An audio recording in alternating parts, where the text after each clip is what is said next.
के एक सेंगोल ने भारत को सैकड़ों वर्षों की गुलामी के हर प्रतीक से मुक्ति दिलाने की शुरुआत कर दी थी।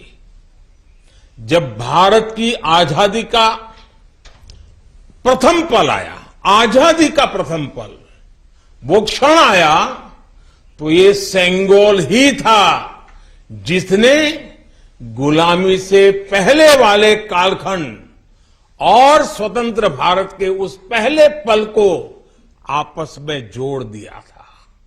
इसलिए इस पवित्र सेंगोल का महत्व सिर्फ इतना ही नहीं है कि ये 1947 में हस्तांतरण का प्रतीक बना था। इस सेंगोल का महत्व इसलिए भी है क्योंकि इसने गुलामी के पहले वाले गौरवशाली भारत से, उसकी परंपराओं से स्वतंत्र भारत के भविष्य को कनेक्ट कर दिया था। अच्छा होता कि आजादी के बाद इस पूज्य सेंगोल को पर्याप्त मान सम्मान दिया जाता, इसे गौरवमय स्थान दिया जाता। लेकिन ये सेंगोल प्रयागराज में, आनंद भवन में वॉकिंग स्टिक यानी पैदल चलने पर सहारा देने वाली छड़ी कहकर प्रदर्शनी के लिए रख दिया गया था। आपका ये सेवक और हमारी सरकार अब उस सेंगोल को आनंद भवन से निकाल कर लाई है।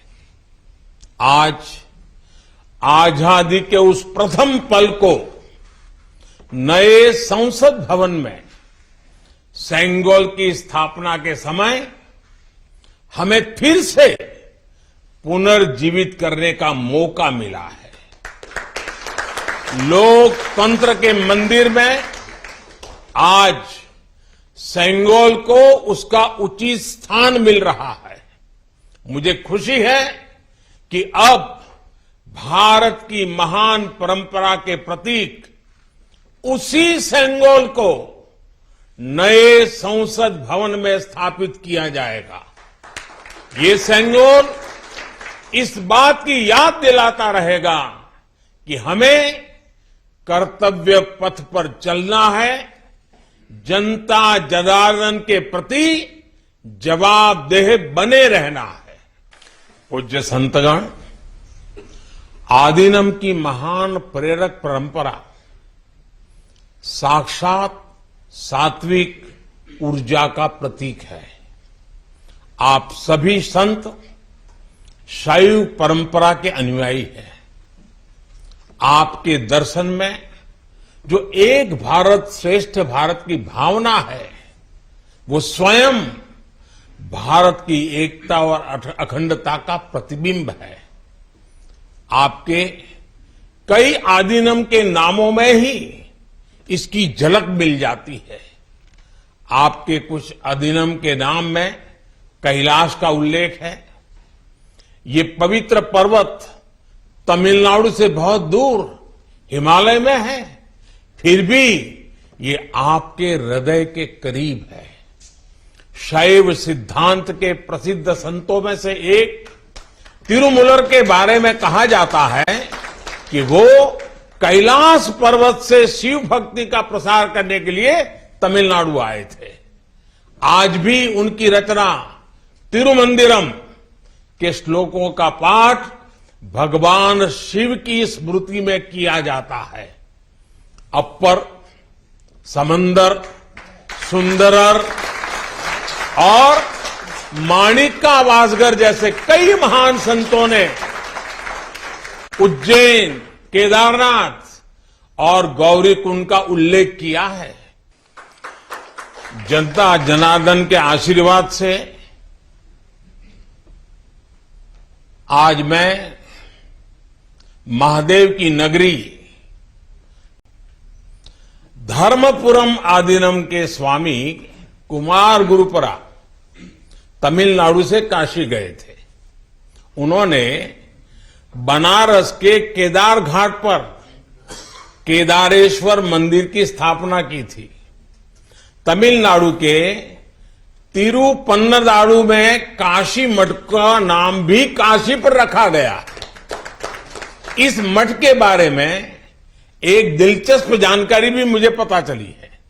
कहा जाता है कि तिरुपन्नदारु का काशी मठ तीर्थ यात्रियों को बैंकिंग सेवाएं उपलब्ध कराता था। कोई तीर्थ यात्री तमिलनाडु के काशी मठ में पैसे जमा करने के बाद काशी में प्रमाण पत्र दिखाकर वो पैसे निकाल सकता था। इस तरह शैव सिद्धांत के अनुयायियों ने सिर्फ शिव भक्ति का प्रसार ही नहीं किया, बल्कि हमें एक दूसरे के करीब लाने का कार्य भी किया। पूज्य संतगण, सैकड़ों वर्षों की गुलामी के बाद भी तमिलनाडु की संस्कृति आज भी जीवंत और समृद्ध है, तो इसमें आदीनम जैसी महान और दिव्य परंपरा की भी बड़ी भूमिका है। इस परंपरा को जीवित रखने का दायित्व संत जनों ने तो निभाया ही है, साथ ही इसका श्रेय पीड़ित, शोषित, वंचित सभी को जाता है कि उन्होंने इसकी रक्षा की, उसे आगे बढ़ाया। राष्ट्र के लिए योगदान के मामले में आपकी सभी संस्थाओं का इतिहास बहुत गौरवशाली रहा है। अब उस अतीत को आगे बढ़ाने, उससे प्रेरित होने और आने वाली पीढ़ियों के लिए काम करने का समय है। पूज्य संतगण, देश ने अगले 25 वर्षों के लिए कुछ लक्ष्य तय किए हैं। हमारा लक्ष्य है कि आजादी के 100 साल पूरे होने तक एक मजबूत, आत्मनिर्भर और समावेशी विकसित भारत का निर्माण हो। 1947 में 1947 में आपकी महत्वपूर्ण भूमिका से कोटि कोटि देशवासी पुनः परिचित हुए हैं। आज जब देश 2047 के बड़े लक्ष्यों को लेकर आगे बढ़ रहा है, तब आपकी भूमिका और महत्वपूर्ण हो गई है। आपकी संस्थाओं ने हमेशा सेवा के मूल्यों को साकार किया है। आपने लोगों को एक दूसरे से जोड़ने का, उनमें समानता का भाव पैदा करने का बड़ा उदाहरण पेश किया है। भारत जितना एकजुट होगा उतना ही मजबूत होगा। इसलिए हमारी प्रगति के रास्ते में रुकावटें पैदा करने वाले तरह तरह की चुनौतियां खड़ी करेंगे। जिन्हें भारत की उन्नति खटकती है, वो सबसे पहले हमारी एकता को ही तोड़ने की कोशिश करेंगे। लेकिन मुझे विश्वास है कि देश को आपकी संस्थाओं से आध्यात्मिकता और सामाजिकता की जो शक्ति मिल रही है, उससे हम हर चुनौती का सामना कर लेंगे। मैं फिर एक बार, आप मेरे यहां पधारे, आप सबने आशीर्वाद दिए, ये मेरा सौभाग्य है। मैं फिर एक बार आप सबका हृदय से आभार व्यक्त करता हूं, आप सबको प्रणाम करता हूं। नए संसद भवन के लोकार्पण के अवसर पर आप सब यहां आए और हमें आशीर्वाद दिया, इससे बड़ा सौभाग्य कोई हो नहीं सकता है। और इसलिए मैं जितना धन्यवाद करूं उतना कम है। फिर एक बार आप सबको प्रणाम करता हूं। ओम नमः शिवाय। वणक्कम।